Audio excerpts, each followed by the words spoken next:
Hi, today's video is about a lesson I had to learn about shopping pre-loved. So I hope you stick around. It's a quick one, don't worry.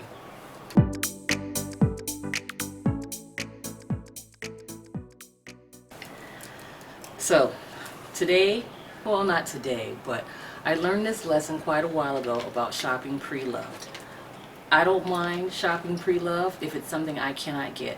I fell in love with the Louis Vuitton Galliera bag.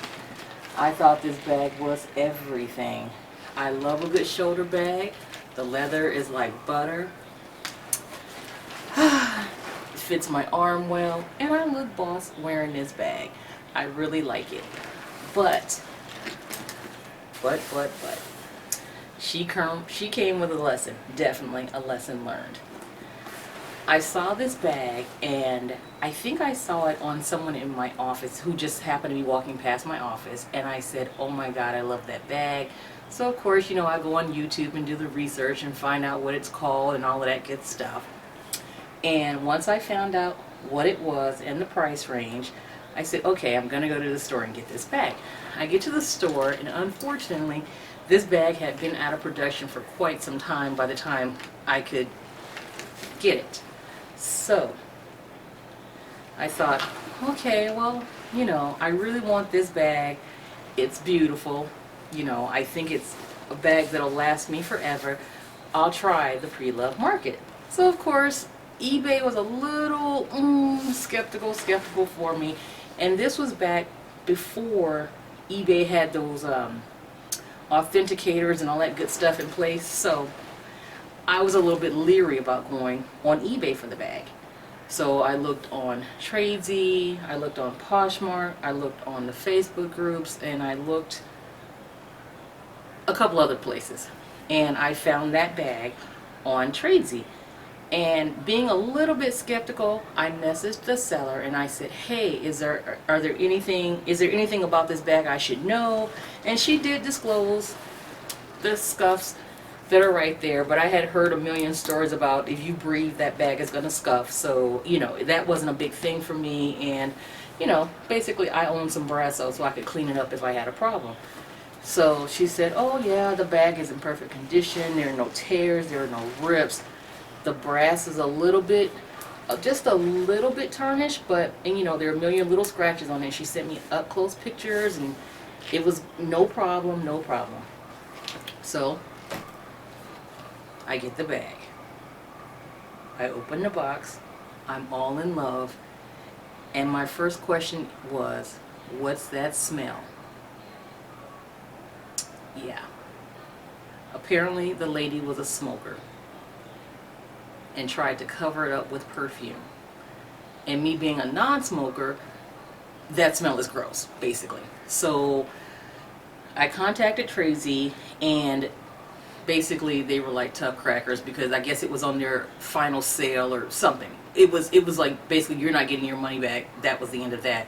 So I tried opening her up and blowing a fan. I had like a little personal fan.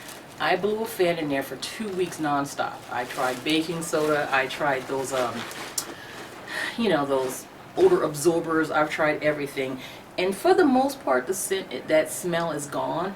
But you know how when you don't smoke, you can smell it a mile away? It's one of those things that even if that smell is super faint, I still smell it. My husband cannot smell it because he's a smoker. And some of my friends who I've had smell it say, oh, I smell perfume, but I still smell smoke covered with perfume, which is basically stink to me. So that was a valuable lesson. I still use this bag, but I don't use it more than 3 days in a row because I don't want my SOGs and my personal belongings to have that smell on it. So yeah, that's my story about the Galliera and a lesson learned. You know, now I know. Ask point blank, is it a smoke-free home? Is it a pet-free home if you're allergic to dog hair or whatever it may be? I'm not, but does it smell like dog? Does it smell like perfume or anything like that? I had to learn that. And yeah, this Galliera taught me that real quick, unfortunately. But I still love the bag, but I just don't use it as much as I normally would because of that smell. So, you know, it is what it is. And in the bottom of the tissue paper, I mean the bubble wrap that's stuffed in it now, there is a fabric softener. So hopefully that will kind of help that perfumity, smokety smell carry along its merry way. But yeah, that was it. And then I bought, I thought, oh, I don't have a place for this to sit in my office because it falls into such a slumpy thing, which I really like about this bag, but I didn't have a place for it to sit.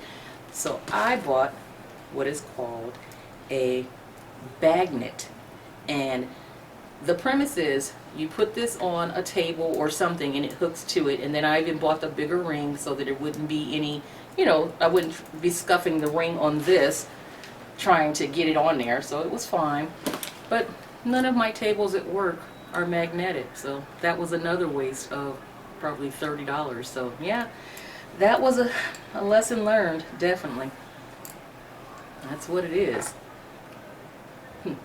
Okay, well, I just wanted to do this quick story time and share with you that, yeah, always ask, is it a pet-free home? Is it a smoke-free home? Is there any perfume smell? Did you spill anything in the bag? Or is there anything that I should know about this bag? And I think that's where she kind of got me on the catch-22, was after I contacted Tracy and kept saying, there's a smell in this bag. I had screenshots of our conversation back and forth, but I didn't have one of, is it a smoke-free home? I didn't think to ask that because I just, you know, I just didn't think to ask it. But lesson learned. You got me once, but never again.